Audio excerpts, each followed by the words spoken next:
तो कोई तुम पर क्रोध करे, कोई तुम्हें गाली दे, तितिक्षा और शांति,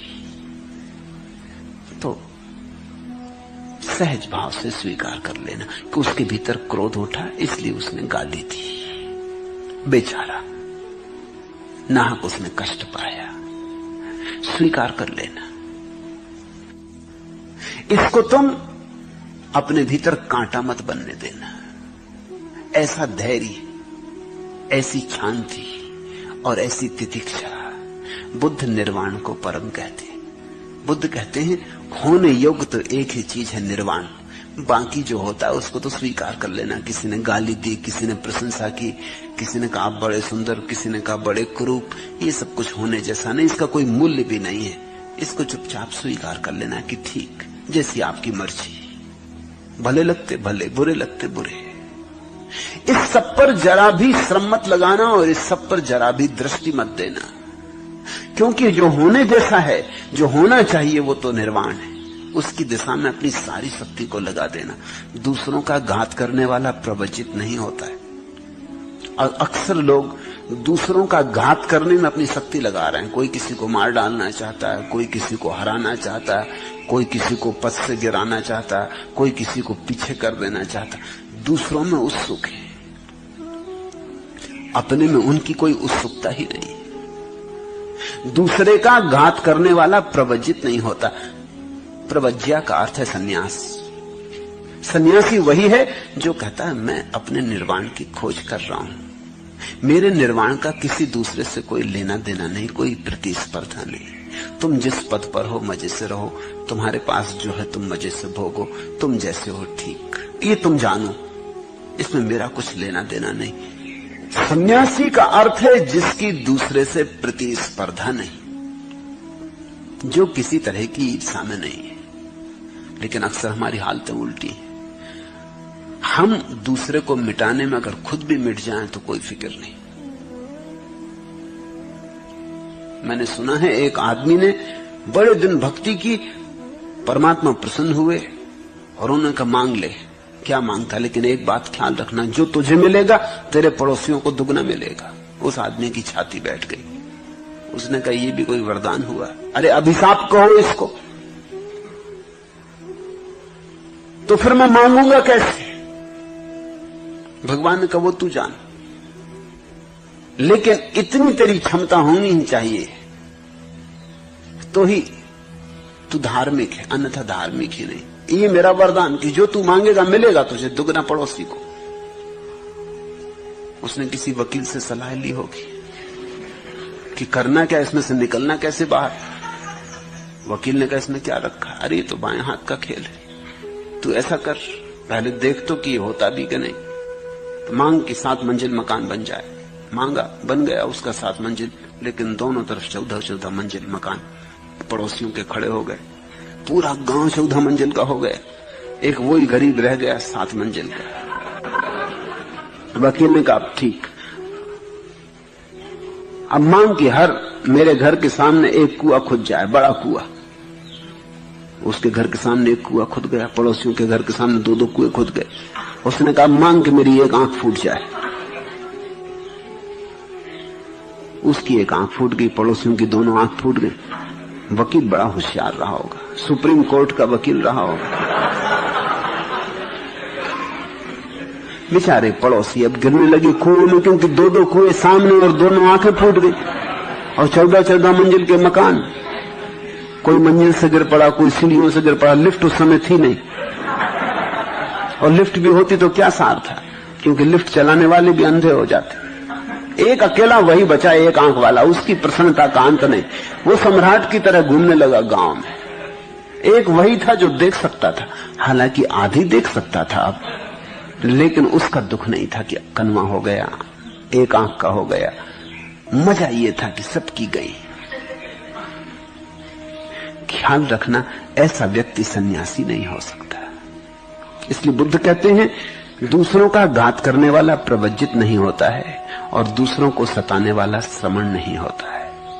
ये 2 बातें छोड़ देना तो तुम सन्यासी होते हो। निंदा न करना, घात न करना, पाति मोक्ष में संवर रखना, भोजन में मात्रा जानना, एकांतवास करना और चित्त योग में लगाना, यही बुद्धों का शासन है।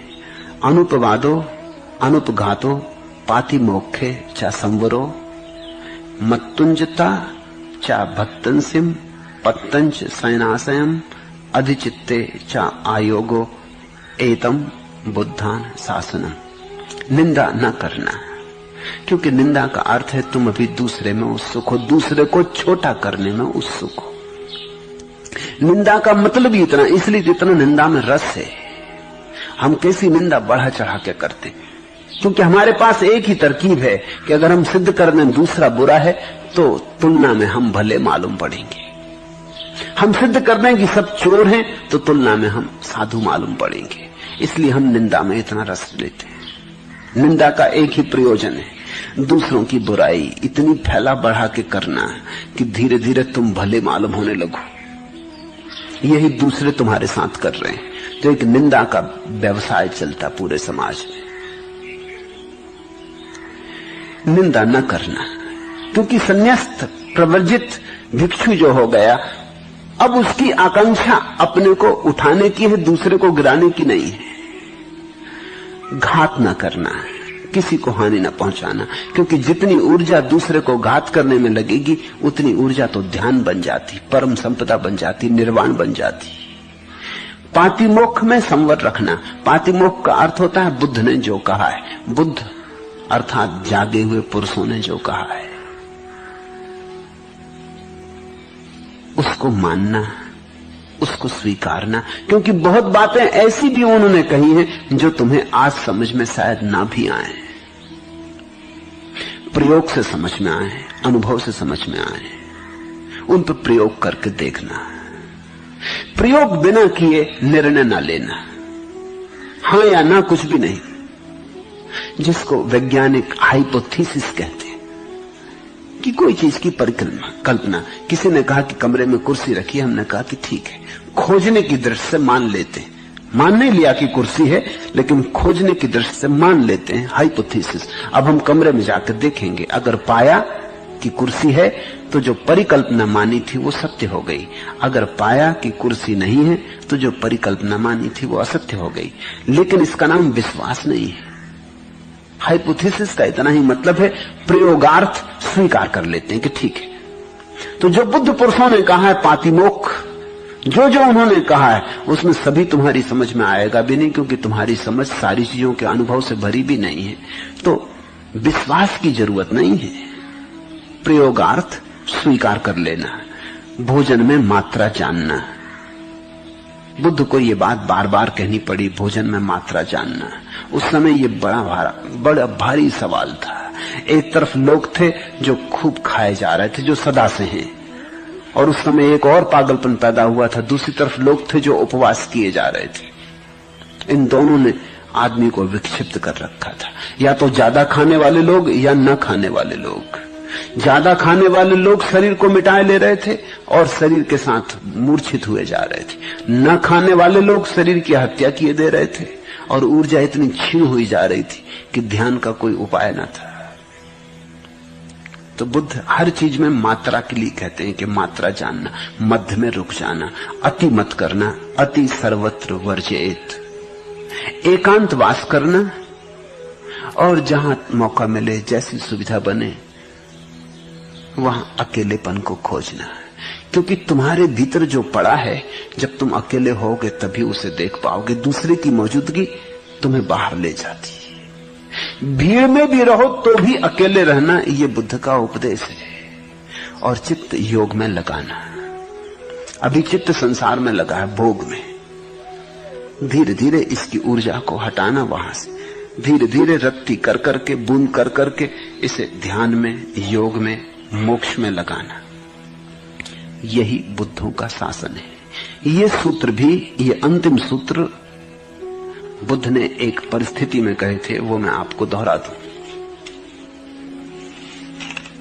जंगल में बुद्ध बैठे हैं ध्यान करने, और एक सर्पराज, सर्पों का राजा फन फैला के खड़ा हो गया। उसने झुक के बुद्ध के चरणों में प्रणाम किए। बुद्ध ने आंख खोली। उन्होंने कहा, महाराज, क्योंकि देखा उसके माथे पर अद्भुत मणि जो सिर्फ नागों में, सम्राटों के माथे पर होती। तो बुद्ध ने कहा, महाराज क्या चाहते? तो उस नाग ने कहा, मैं जन्मों जन्मों से भटक रहा हूं,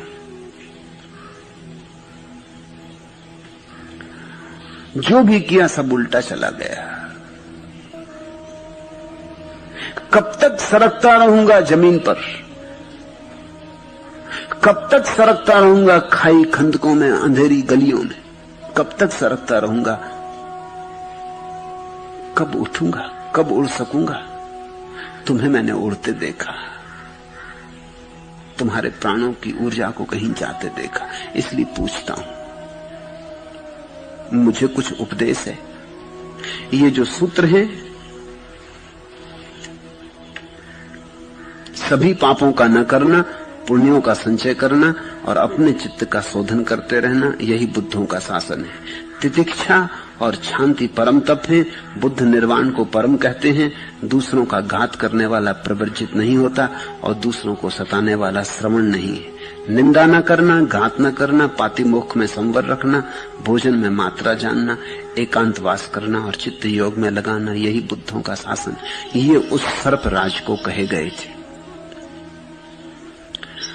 सोचना ऐसे थोड़ा, हम भी सब जमीन पर सरकते हुए सर्प हैं।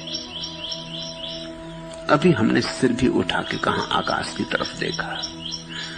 अभी तो अंधी गलियों कूचों में, पोलों में, कोने कांतरों में हम सरकते फिरते। फिर सर्प का प्रतीक ही क्यों चुना होगा?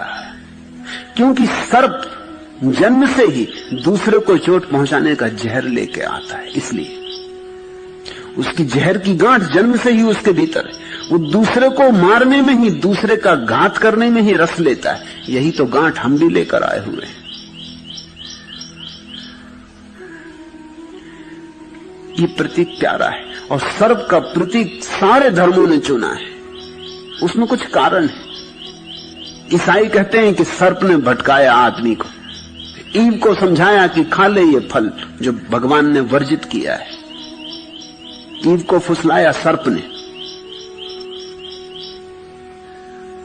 बुद्ध की इस कथा में सर्प कहता है कि कब तक मैं सरकता रहूंगा जमीन पर। हिंदू कहते हैं कुंडलनी जो ऊर्जा है मनुष्य के भीतर, वो सर्पाकार है। वो सर्प जैसी जब उठती है फन उठा के, तो उसका फन जब चोट करता है सहस्त्रार में, तो सारे कमल खिल जाते। सर्प का प्रतीक आदमी के बहुत करीब है। उसमें कई खूबियां हैं। पहली बात उसकी खूबी है कि सर्प बहुत चालाक। उस चालाकी के कारण ईसाइयों ने उसका प्रतीक बनाया कि उसने स्त्री को भरमाया, ईव को समझाया और अदम को ईश्वर के बगावत में जाने का प्रोत्साहन दिया। सर्प बड़ा शैतान, क्योंकि बड़ा चालाक प्राणी है,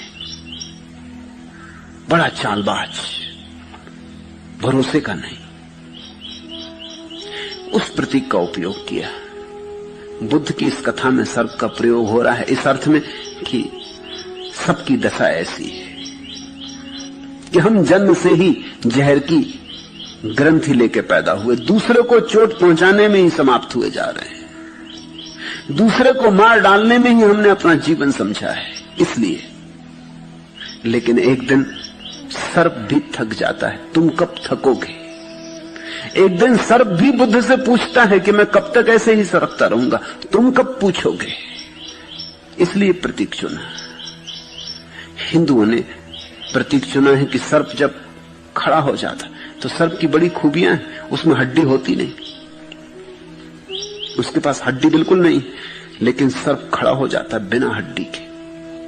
होना नहीं चाहिए वैज्ञानिक ढंग से, लेकिन सर्प पूंछ के बल खड़ा हो जाता है फन उठा के, और उसके पास कोई हड्डी नहीं है। तो चमत्कार है। ऐसा ही चमत्कार मनुष्य के भीतर घटता है कि जो ऊर्जा काम ग्रंथ में पड़ी है, बिना किसी सहारे के, बेसहारे, बिना माध्यम के खड़ी हो जाती, सर्प जैसी। फन जाके चोट करता ऊपर और आखिरी केंद्र खुल जाता।